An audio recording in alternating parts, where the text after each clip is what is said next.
Do I have to be Baniya to understand the concepts of profit and loss?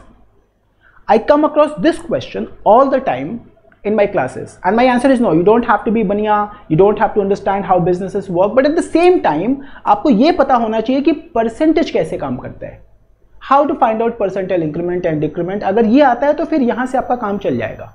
And any examination that you're going to write, you will always be having 1 or 2 questions from this particular topic. और अगर आसान है तो फिर इसको सीख लेना चाहिए हमारे को. So in this video number 1 in the series, we are going to be talking about the very basic thing, like cost price किसको बोलते हैं, selling price किसको बोलते हैं, marked up price क्या होता है, discount क्या होता है.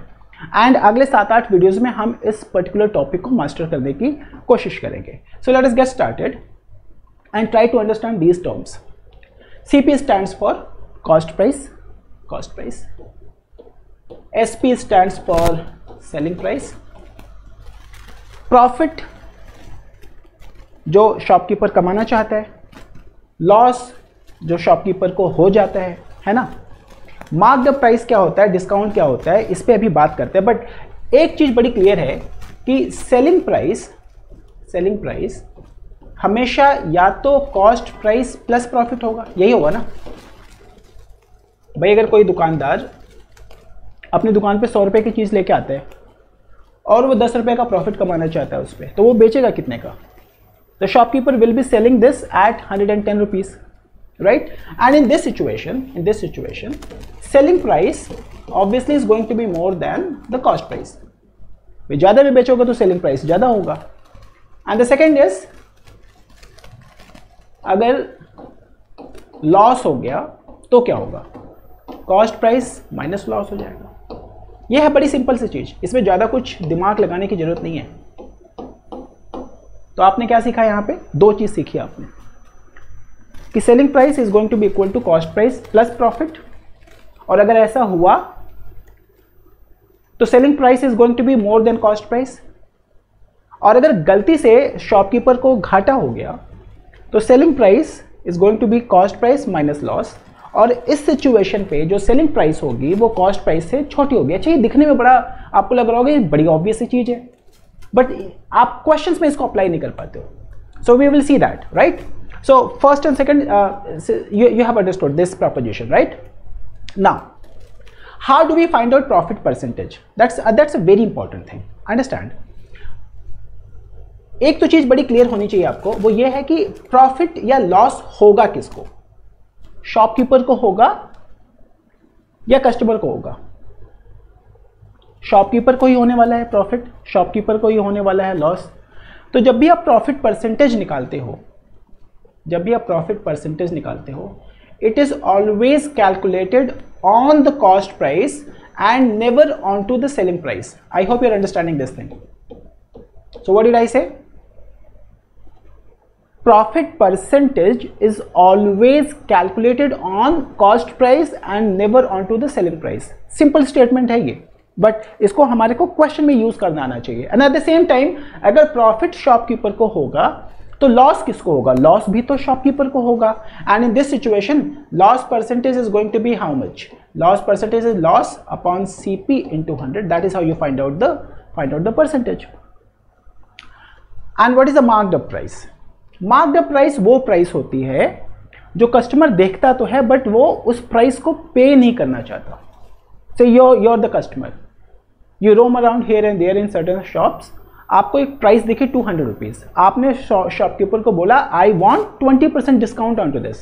सो मार्क्ड अप प्राइस वो प्राइस होती है जिसको बढ़ा के रखा जाता है ताकि उसके ऊपर डिस्काउंट दिया जा सके और बाद में वो सेलिंग प्राइस बन जाए. Is that okay? तो डिस्काउंट हम किस पे देते हैं? It is always calculated on the marked up price. Just to make you understand कि ये जो सारी चीजें मैं बोल रहा हूं ना, यहाँ पे समझते हैं इसको एक एग्जाम्पल लेके. वो एग्जाम्पल रहा ये, से फॉर एग्जाम्पल मैं हूं शॉपकीपर, ठीक है जी, और मैं बेचता हूं पेन. तो जब मैं पेन अपनी दुकान पे खरीद के लाया होलसेलर से, तो होलसेलर से मैं लेके आया इसको 100 रुपए का. So my cost price is 100 rupees. Is that okay? And I want to sell it at 10% profit. What is my desired profit percent? What is my desired profit percent, मैं 10% क्यों, मैं आई वांट टू से late 20%। तो मैंने क्या बोला आपको कि जो प्रॉफिट का परसेंटेज है वो आप किस पे कैलकुलेट करते हो, it is always on to the cost price. और अगर आप 20% प्रॉफिट चाहते हो तो 20% आप किसका निकालोगे, that 20% of 100 rupees, isn't it, pretty simple. So how much profit that you want 20 rupees profit. So what should be the selling price, the selling price should be 100 rupees which is the cost price plus 20 rupees which is the profit. अगर सामान 120 रुपए में बिक गया तो काम हो गया, यही हुआ ना। What did I say, selling price is equal to cost price plus profit. तो 100 रुपए की चीज को अगर 20% प्रॉफिट में बेचना है तो 20 रुपीज प्रॉफिट होना चाहिए and the selling price should be 120 rupees. ये तो वो अजम्पशन है कि कस्टमर आएगा, आपने जितना बोला वो देगा और वो चला जाएगा सामान लेके। Say for example you are the one, you are the customer, और आपने बोला कि रिमेंबर अमित, आपने हमें कभी मैथ्स पढ़ाई थी। तो मैं बोला फिर अभी क्या करें इस बात का, तो आपने बोला आप हमें डिस्काउंट दो। अब क्योंकि आप मेरे स्टूडेंट हो तो मैं आपको डिस्काउंट दूंगा, मैं आपको मना नहीं करूंगा। तो मैंने आपसे पूछा भाई आपको कितने का डिस्काउंट चाहिए, तो आपने बोला कि देखो जी 10% का तो आप कम से कम दो हमारे को। तो आपने डिस्काउंट कितना मांगा हमारे से, आपने हमारे से डिस्काउंट मांगा 10%। Now understand this thing, this 10% will be calculated on to 120 rupees on 100 rupees. Customer को तो शॉपकीपर की कॉस्ट प्राइस पता ही नहीं है। अगर वही पता होती ना तो वो उस पर मालूम है क्या बोलता है कि ये 100 रुपए की आप खरीद के लाए हो, आप हमारे को पढ़ाए हो, गुरुजी हो आप हमारे, 1 रुपए इसमें और प्रॉफिट ले लो, 101 रुपए का हमारे को बेच दो। आपको अभी भी मेरा कॉस्ट प्राइस नहीं पता है, आपको पता है सेलिंग प्राइस, जो मैं आपको बता रहा हूं कि भाई इतने का मैं बेचना चाहता हूं, और आपने बोला कि मेरे को 10% का डिस्काउंट दे दो इसके ऊपर आप। और अगर आपने 10% का डिस्काउंट मांगा तो आपने मेरे से जो डिस्काउंट मांगा वो मेरे सेलिंग प्राइस पे मांगा, isn't it. Now understand this thing, अगर आपने मेरे से मेरे सेलिंग प्राइस पे डिस्काउंट मांगा तो वो होगा कितना, वो होगा कितना, वो होगा कुछ ऐसा। आपने बोला डिस्काउंट दे दो जी, डिस्काउंट दे दो 10% का। आपने बोला ये 10% किसका निकालेंगे, 10% निकालेंगे 120 रुपीज़ का। It's pretty easy to find out, 12 rupees का डिस्काउंट मांग रहे हो आप। अगर आप मेरे से 12 रुपीज़ का डिस्काउंट मांग रहे हो, so how much amount you are willing to pay me, rather than 120 rupees आप मेरे को पे कितना करना चाहते हो, आप मेरे को पे करना चाहते हो 120 माइनस 12 विच इज 108 रुपीज़। ठीक है जी। और आपने बोला कि ये लो आप 108 रुपया और इस डील को ख़त्म करते हैं, मैं मान गया। तो इस पूरे के पूरे ट्रांजैक्शन पे अगर आप देखेंगे तो जो शॉपकीपर है यानी कि मैं, मेरे को जो प्रॉफिट हुआ वो सिर्फ 8 रुपये का हुआ, and that 8 rupees is 8% of 100 rupees. So in this situation we have to understand this. इसमें कॉस्ट प्राइस कितना हुआ 100 रुपीज, इस सिचुएशन में सेलिंग प्राइस कितना हुआ 108 रुपीज, इस सिचुएशन में मार्क्ड अप प्राइस कितना हुआ, marked up price is 120 rupees. इस सिचुएशन पे हमारे को डिस्काउंट का परसेंटेज कितना दिया गया, discount percentage is 10%। In this situation what is the profit percentage, profit कितना परसेंट किया 8%। I hope you are understanding this transaction. Customer तो खुश होकर चला गया, बट मेरे को तकलीफ हो गई। मेरे को क्या तकलीफ हो गई, मैं तो चाहता था कि मेरे को 20% का प्रॉफिट हो, बट 20% प्रॉफिट होने के बजाय मेरे को प्रॉफिट कितना हो गया 8%। तो अब इस चीज में मैं कुछ ये काम कर सकता हूं, क्योंकि मेरे को ये पता है कि कस्टमर्स के लिए ना जो बेनिफिट होता है वो एक साइकोलॉजिकल बेनिफिट होता है, क्योंकि कस्टमर को पता ही नहीं कि कॉस्ट प्राइस कितनी है हमारी। तो I am just trying to create a scenario जहां पे मेरे को पता है कि आप मेरी शॉप पे आने वाले हो और आप मेरे से 10% डिस्काउंट मांगने वाले हो। तो मैं आपसे बचने के लिए मैं आपको 120 रुपये नहीं दिखाना चाहता, क्योंकि मैं 120 रुपये तो आपकी पॉकेट से निकालना चाहता हूँ। What is my profit objective that I want to make, I want to make 20% profit, right. तो आप मेरी शॉप पे आए जी, मैंने आपको दिखाया एक मार्क्ड अप प्राइस। क्या दिखाया आपको मार्क्ड अप प्राइस? मैंने बोला भाई देखो ये है एक्स रुपीस का, अभी एक्स रुपीस कितना है यही निकालना है हमारे को, ठीक है। एक्स रुपीस का ये मेरा सामान है। आपने बोला कि अमित 10% तो डिस्काउंट दे दो, तो मैं बोला ठीक है भाई ले लो, that is what I am waiting for. आप ही आओगे, आप 10% डिस्काउंट लेके जाओगे, तो मैंने आपको डिस्काउंट दिया कितने का?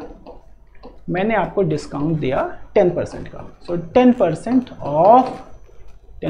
Of X rupees, and if you simplify this is going to come out as X by 10 rupees, ठीक है जी। So what is going to be the selling price? भाई कस्टमर ने एक्स रुपीस की बजाय एक्स बाई 10 रुपीज का अगर discount उठा लिया, तो selling price is going to be x negative x by 10, and if you simplify this thing that is going to be what 9x by 10 rupees. अगर आप customer से एक्स रुपीस दिखा के 9x बाई 10 रुपीज निकालना चाहते हो, मैं कह रहा हूं कि इसी 9x बाई 10 को आप समहाउ 120 रुपीज कर दो तो मजा आ जाए, क्योंकि कस्टमर से निकालना कितना है हमारे को? कस्टमर से तो हमारे को निकालना है 120 rupees. Let us simplify what is the value of x out here. Then x comes out as 120 into 10 by 9, which is 3, and then 40, and that comes out as 400 by 3 or 133 1 by 3 rupees, or I might say this is 133.33 rupees. What did I say? Discount is a psychological benefit. Customer को पता ही नहीं कि आप shopkeeper का cost price कितना है, और जब मैंने उसको 120 रुपीज बताया तो उसने मेरे से 10% का डिस्काउंट मांग लिया, और मैं उसको अब 133.33 रुपीज दिखाऊंगा instead of 120 rupees. Do you understand this thing? And what is my objective? My objective is to take out that 120 rupees from the customers pocket. अब आप देखना इस चीज को, जैसे ही आपने ये काम किया, कस्टमर आया, कस्टमर ने बोला सर डिस्काउंट देना है आपको। मैंने बोला बहुत ज़रूरी है, आप जैसे कस्टमर्स को डिस्काउंट ना दे हो ही नहीं सकता। और मैंने आपको मार्क्ड अप प्राइस कितना दिखाया हुआ है? मैंने दिखाया हुआ है 133.33 रुपीज़। आपने बोला मेरे को जी डिस्काउंट दो 10%, तो मैंने बोला ये 10% डिस्काउंट किसका देना पड़ेगा? 133.33 रुपीज़ का। And how much is this amount? It is 13.33 rupees. और सेलिंग प्राइस कितनी निकल के आएगी? सेलिंग प्राइस निकल के आएगी marked up price minus discount. And if you do that 133.33 में से 13.33 सब्सट्रैक्ट कर दो, मजा आ जाएगा, it will come out as 120 rupees.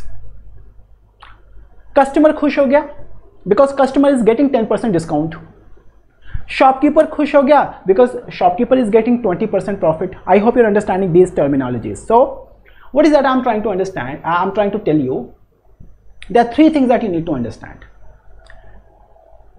Profit is calculated on cost price and never onto the selling price. दिखने में बड़ा सिंपल सा स्टेटमेंट है, बट इसको हमारे को क्वेश्चंस में यूज करना सीखना है। और प्रॉफिट ही क्यों? Loss percentage is also calculated on CP. Discount is calculated on the marked price or the list price, यानी जो प्राइस दिखाई जाएगी उसके ऊपर हमारे को डिस्काउंट का परसेंटेज कैलकुलेट करना पड़ेगा। And third very important thing is billing price is the selling price. जितना पैसा कस्टमर देगा that is going to be the selling price. Marked price is not the selling price. जितने पैसे आप उससे निकाल पाओ कस्टमर से, वही आपका सेलिंग प्राइस है। So I hope you understand the difference between cost price and selling price and marked up price. At the same time what did I tell you? That profit and loss percentages will always be calculated on to the cost price, right? अगर आपको ये सारी चीजें समझ में आती हैं तो let us try to solve some problems here. If an article is sold at 200% profit, then the ratio of its CP to its SP, कितने परसेंट प्रॉफिट पे बेचना चाहता है इसको? 200% प्रॉफिट पे बेचना चाहता है। अंडरस्टैंड? मैं तो बोलूं कि मेरा कॉस्ट प्राइस ही 1 रुपीज़ है।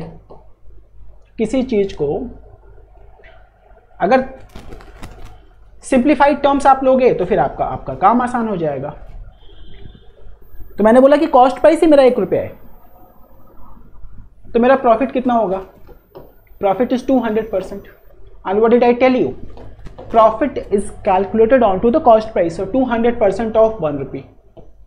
सिंप्लीफाई कर दो इसको, ये यहाँ पे थोड़ा सा परसेंटेज का कॉन्सेप्ट आपको यूज होगा, into 1. So what is the profit? Profit is coming out as 2 rupees. And you just learned what is the selling price. The selling price is cost price plus profit. Profit कितने का? 2 रुपये का. Cost price कितना? 1 रुपी. कितने का बेच देंगे? 3 rupees का. 1 रुपये की चीज़ को कितने का बेचा? 3 रुपये का बेचा. And what is that they are asking you? You need to find out CP to SP. CP to SP is coming out as 1:3. What is this? 1:3. अब कई सारे स्टूडेंट्स ना बड़ी जल्दबाजी में आंसर 3:1 लगा के चले आते हैं. उनको लगता है कि यार 1:3 एंड 3:1 में तो कोई अंतर है ही नहीं है. No no no no. Whenever you have such a situation, just be mindful. पूरी की पूरी मेहनत बर्बाद हो जाती है आपकी 2-3 मिनट की. So you need to ask whether they are asking you the ratio of CP to SP और SP to CP. Just be mindful. So I hope you understand this one. Let us try to solve this problem. By selling an article for rupees 150, a man gains 25 rupees. They're not telling you profit ka percentage. They rather are telling you the exact value of profit. So what is selling price? Selling price is equal to cost price plus profit. बेचा कितने का? 150 rupees का. Cost price पता नहीं है, तो what is profit percentage नहीं है. What is this value which is 25 rupees. So what is going to be cost price? Cost price is going to be 150 minus 25. Your cost price comes out as 125 rupees, right? And then they are asking you what is the gain percentage. Gain percentage मतलब profit percentage. And what is that you are learning? Profit percentage निकालने के लिए you should write profit in the numerator and cost price in the denominator, isn't it? तभी मैंने बोला कि आपको percentage थोड़ा थोड़ा समझ में आना चाहिए ना. अगर ऐसा हो गया तो आपको तो प्रॉफिट कितने का हुआ? 25 रुपीज़ का. And what is the cost price? The cost price over here is 125 rupees.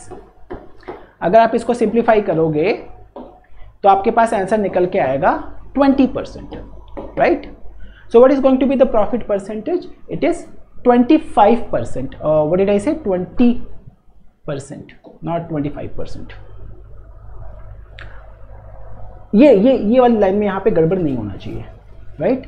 Profit percentage is always calculated on to the cost price and never on to the selling price. Let us try to solve some other problems. These are very simple problems, ताकि हमें concept को हमारे को समझ में आ सके. By selling an article for rupees 150, a man gains 25%. Now see this. अब ये कह रहे हैं कि अब ये 25 रुपीज़ का प्रॉफिट नहीं है, rather it is the gain of 25%. And they're asking you what is the cost price. So अमूमन देखो ना, 3 चीज़ें होती हैं. एक तो है कॉस्ट प्राइस, एक तो सेलिंग प्राइस, और एक होता है प्रॉफिट एंड लॉस. इन तीनों में से 2 दे देगा तो तीसरा आपको पता करना होगा. So in this situation selling price is equal to cost price plus profit, right? अब सेलिंग प्राइस तो हमारे को पता है विच इज 150. कॉस्ट प्राइस नहीं पता है, but at the same time we know that the profit is 25%. So 25, I will write this as 25%. 25% has to be of some value. It is of cost price. इसको हम और simplify करेंगे अगली वाली video में, बट इसको अभी step by step लिखने की कोशिश करते हैं. So cost price plus 25%. So 25% is written as 1/100 into CP. If you simplify this thing, 1/4. So this is coming out as CP plus 1/4 CP. Simplify कर दो, 5/4 CP आ गया. अब 5/4 CP की वैल्यू आपको कितनी दे के रखी है भाई इन्होंने? 5/4 CP की वैल्यू इन्होंने दे के रखी है 150 रुपीज़. तो can you find out what is the value of CP? CP is 150 into 4/5, which is 30 into 4, which is coming out as 120 rupees. So what is going to be the cost price over here? The cost price is 120 rupees. So what did I say? ये जो line लिखनी थी यहाँ पे वो आपके लिए बड़ी इंपॉर्टेंट थी, because you have to write selling price is equal to cost price plus profit, and profit is always calculated as a percentage of CP, cost price. तो ये पूरी की पूरी वैल्यू यहाँ पे लिखनी है. हाँ, can you simplify this in one line? Yes, you can do that, but for that you have to wait for the next video. अभी है तो हम स्टेप बाय स्टेप ही करने की कोशिश करेंगे. So this is what we had in this video. I hope you understood the basics. In the next video we will try to simplify questions like these. They are always there in your examination. Algebra word problem जैसे दिखते हैं, होते एक दो line के problem है, but then लोग कर नहीं पाते इसको. So this is what is going to be the agenda in the second video, and we would also be talking about how to simplify this particular thing, because I don't want you to write step by step in an examination. इसका तो कोई फायदा है नहीं है. ये तो सिर्फ आपका टाइम वेस्ट करेगा और आपका स्पेस खाएगा ये वहाँ पे, right? So I am gonna see you in the next video, video number 2 of profit and loss. Till then, bye bye and take care.